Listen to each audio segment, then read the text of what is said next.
Hello, everyone. It is now Monday and it's March the 25th, and I'm really excited to be coming to you today with my YouTube channel, Writing for Love and Maybe Money. Now, um, what I have been talking about literary elements, and we talked about character development, and we talked a lot about plot. And now we know that plot is going to move our book along, and we're real happy to know that. And of course, in that plot of your great American novel that you're writing, you must have chapters, and those chapters contain the scenes of the novel. And so that is what we're going to get into today. We're going to get into talking about the scenes that you're writing and how to create those scenes, because you have to know how to create these scenes and write great scenes in a novel. And I want to talk to you first. I had mentioned a little about using the inverted pyramid in your writing, which is what all journalists use in their writing. Um, if you're a journalist and you're writing for newspapers and magazines, and depending on, of course, the type of article that you're writing, you're going to jump back over to that inverted pyramid, and you're going to be able to use this device in your writing. I don't know, but a few writers that I've ever read, a lot of their books that just doesn't prepare really for their writing. And I think that they do prepare, they just don't tell us. But Stephen King is one of them. Of course, he's my favorite. He, along with Larry Mercer and Dr. Phyllis Estes, a few of my favorite writers in this world. But you know, back to Stephen King, he doesn't prepare. He just creates a situation and lets it unfold and develops. But don't kid you, he knows what he's doing, and he develops these fabulous scenes, which are later, I think he sold something like 350 million books. So you have to listen to people like this and see how they do it. And one of the things that I want to say, and you can quote me on this, is your writing has to be what I call alive writing. It's got to come alive. It's got to be dramatic. It's got to be great writing. And now that's not to say that you use some really oddball, off the wall, dramatic scenes of somebody stabbing somebody with a knife pick just to get the reader's attention. You're not going to be able to get the reader's attention if you just have something that's meaningless in there. So you want to create these scenes within the context of the whole novel, the purpose of the novel. And this leads me to ask you what your purpose is in writing. Is your purpose to just tell the world how you feel about Donald Trump? I love Trump, and I could write a novel about how I feel about all this, and I plan to, if that makes everybody happy. But you have to ask yourself, what is your purpose in writing? And then I'm going to tell you a lot of things you can do to create these fabulous scenes that you're writing. Are you writing to tell the world something, or an idea that you have, or something that you feel led to write about? Or are you just going on and ranting about this, that, and the other? Because you know what? No wonders you have to give those books away or throw them in the garbage. Nobody's got to buy that stuff. People want books that they can access. They want books that they can relate to. And pretty much everybody's got an opinion, and they can just about stick it where the sun don't shine, because I don't really want your opinion unless you are some world-class figure like Nelson Mandela or Mother Teresa. We all wanted her take on things and loving one another and stuff like that, because she was a world figure. She was very important with her writing. Now, so ask yourself and be truthful about this.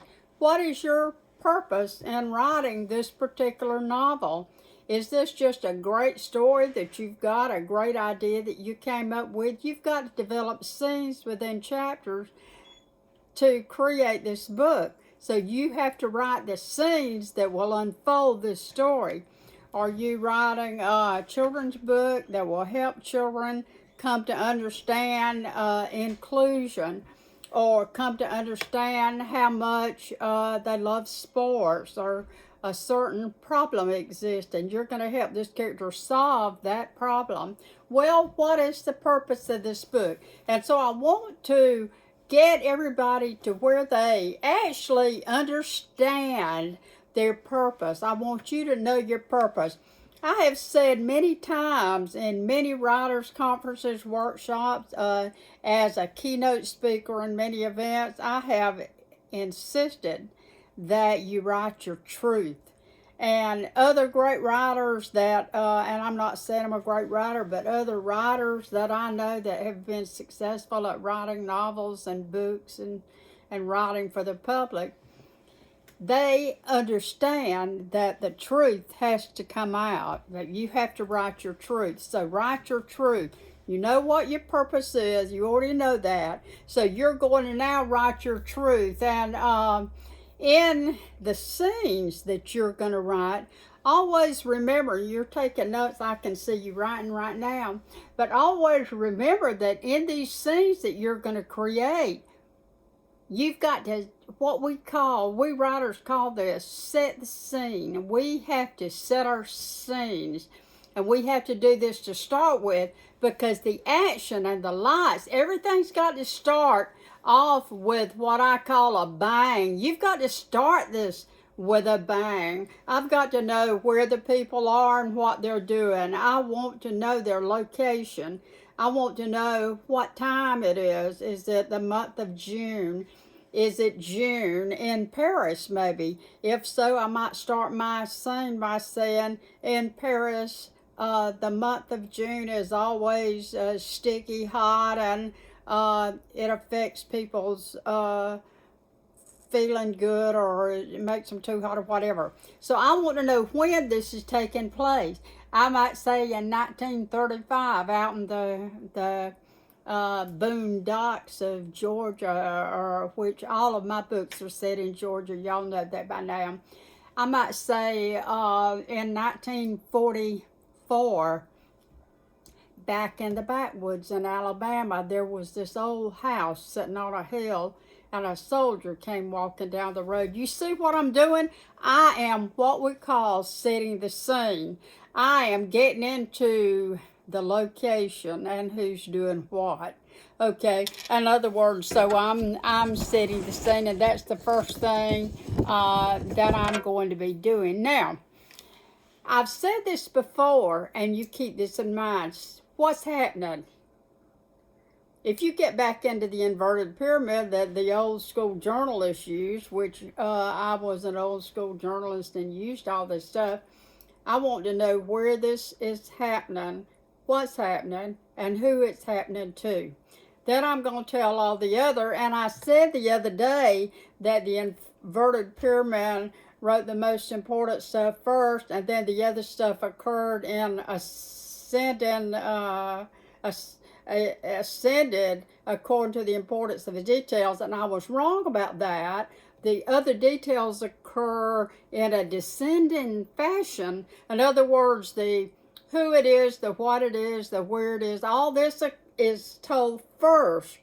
And it's not told, it's going to be shown. You remember that the golden rule of being a really good writer, the golden absolute rule that's laid in stone, is that you show, don't tell. If I have to be told, I don't really like it. But if you're showing me the color of the hair, the woman jumped up to get something because she was only 5'3", but the man next to her, he was 6'7". So of course he was able to reach up onto the top shelf and get something. So by writing this way, I'm showing, I'm not telling. Now, we know that the scene is going to be set by me revealing to the reader who it is that this situation is happening to.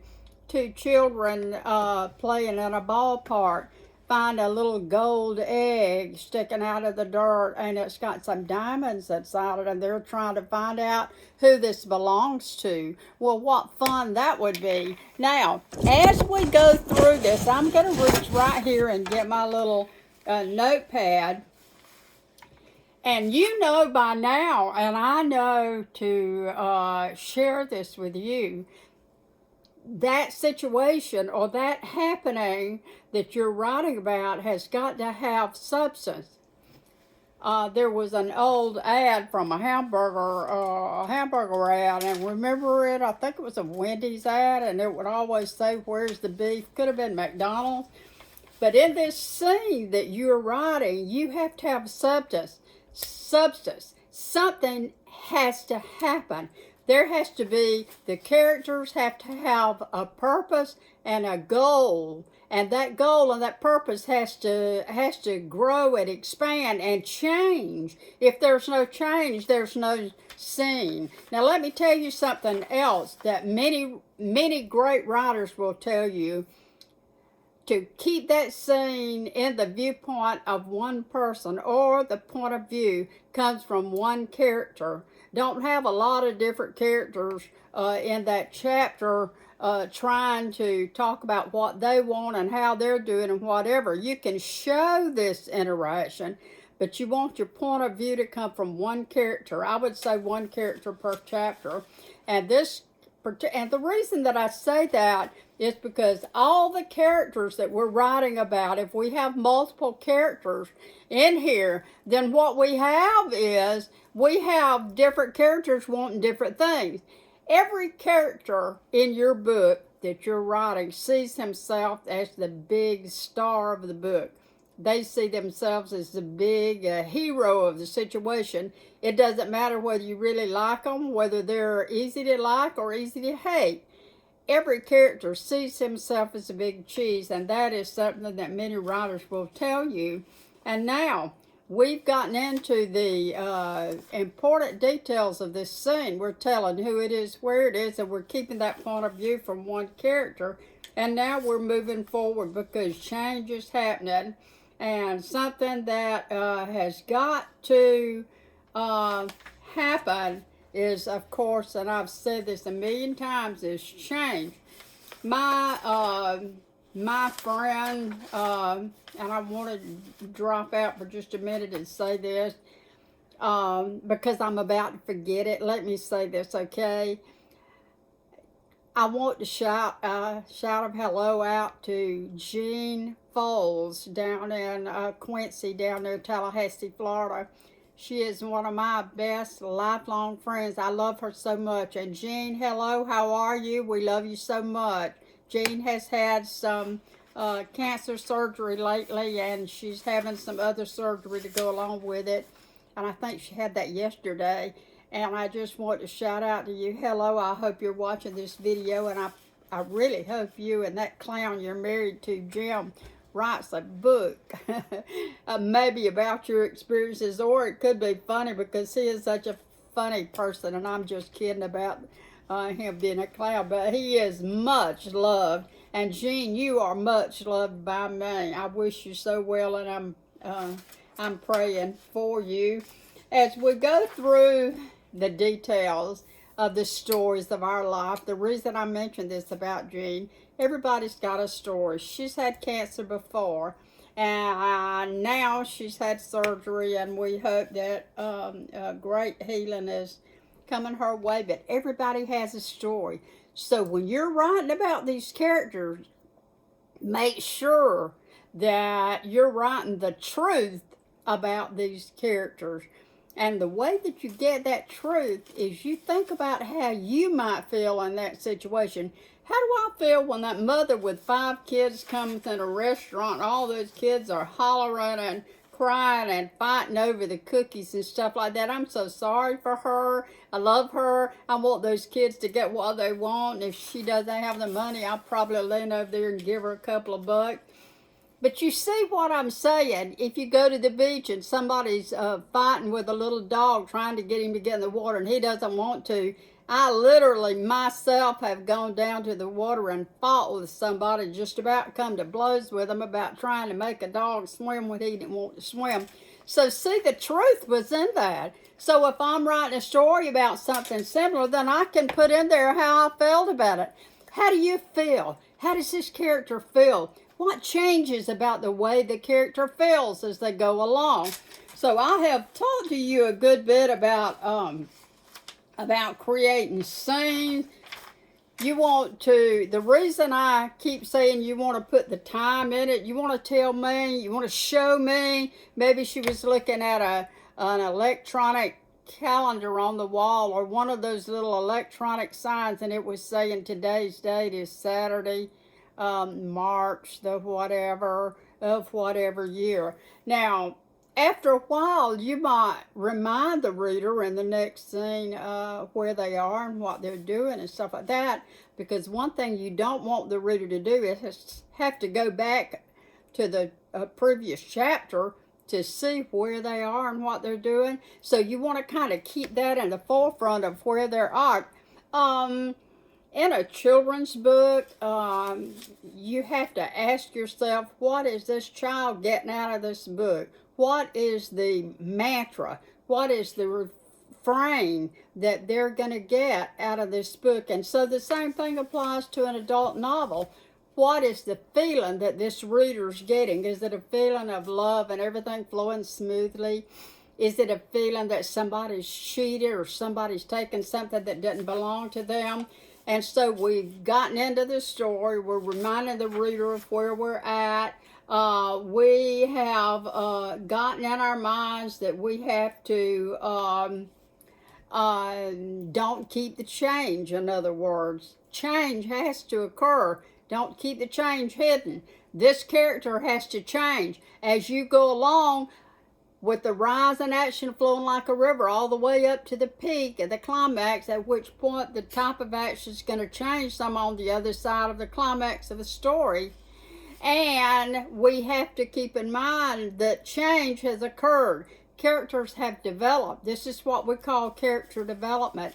The goals might change. The reasons for doing what they're doing might change. And this is shown by dialogue. A dialogue has to mean something. Don't just stick a sentence in there just to be creating words. So I hope that I have helped you guys on how to create a scene. How to create a scene for a great book, because I know your novel is going to be a great novel, and I hope and pray that I'm going to get to read it one day. And I will be back to talk to you guys on Friday.